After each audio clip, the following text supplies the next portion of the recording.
The story of Marshall Field's department store at 111 State Street is not just the story of a building. That's because for Chicago and Chicagoans, Marshall Field's was never just a building.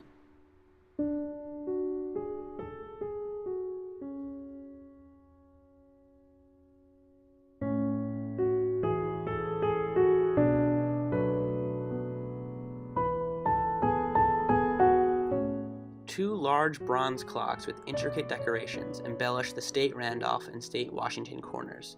The timepieces project 9 feet out from the building and 18 feet above the ground, demanding attention from each and every passerby. Field decided to install them after he discovered notes wedged in the store's windows with times and places to meet friends or family members. He hoped the clocks would become recognizable landmarks and points of rendezvous. And of course, that's exactly what happened. It wasn't long before Meet Me Under the Clock became a common plan for shopping Chicagoans. Though he had passed away decades earlier, Field would have beamed when he saw Norman Rockwell's November 1945 Saturday Evening Post cover, which depicted the iconic clock. The image made clear how the clock, and by association the store, was directly embedded in American popular culture.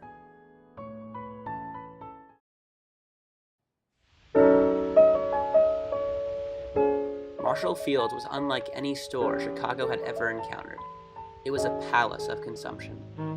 By employing classical Beaux-Arts elements, architects Burnham and Atwood gave Field's building the majestic aspect of an imperial Roman basilica. Like the basilicas of ancient times, Marshall Field's became a mecca and a hub, a magnet for human interaction and commerce, placed squarely at the heart of one of the most powerful cities in the world. The State Street entrance is punctuated by 4 massive Ionic columns. Towering 49 feet above the sidewalk with a 3.5-foot diameter, it was said that only the columns of Egypt's Temple of Karnak could rival them. Within the store, a series of Corinthian columns line the main shopping aisles, a design that bears stark resemblance to a basilica. In this link to antiquity, Burnham implies his building is one that belongs in an empire. Boldly occupying an entire city block, Marshall Field's was a store that reflected the budding commercial might of Chicago. Bridging across the ceiling of the store's 6th-floor atria is a masterpiece that would not seem out of place in the finest museums in the world, the Tiffany Vault Mosaic Dome. Consisting of 1.6 million pieces of hand-set iridescent glass, the project took 50 artisans nearly 2 years to complete. The mosaic has craned shoppers' necks for over a century as they gazed to the top floor. While Marshall Field's magnificent building was a powerful symbol of the company he owned, it was Field's leadership that truly drove the company to new heights. He was the first major retailer to offer revolving credit, money-back guarantees, unconditional refunds, free delivery, female staffers, a bridal registry, and in-store dining. The company emphasized customer service and the customer experience to an unprecedented degree. Catering to its mainly female clientele, the store's reputation in this regard was forever enshrined through the motto, "Give the lady what she wants." Marshall Field's, particularly for women, began to become a destination, a new public feminine sphere in a typically male-dominated city. Located in the soot and smog of Chicago's commercial district, Marshall Field's lavish interior and generous treatment offered shoppers a retreat from the callous forces of their metropolis.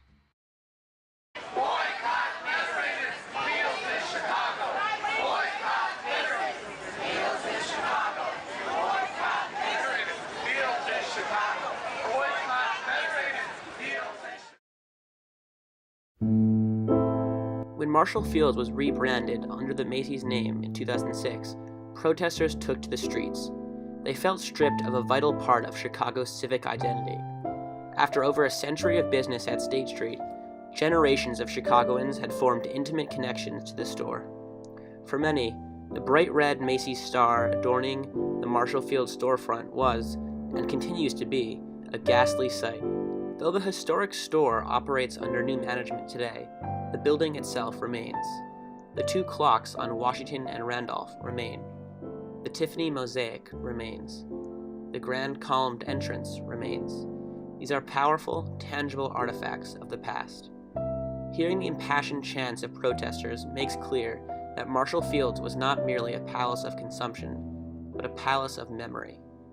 Chicagoans cling to Marshall Fields not for the glamour and the glitz, but to preserve the memories of joy, wonder, and glee that the store gave them. These are memories that the city will treasure for as long as it lives.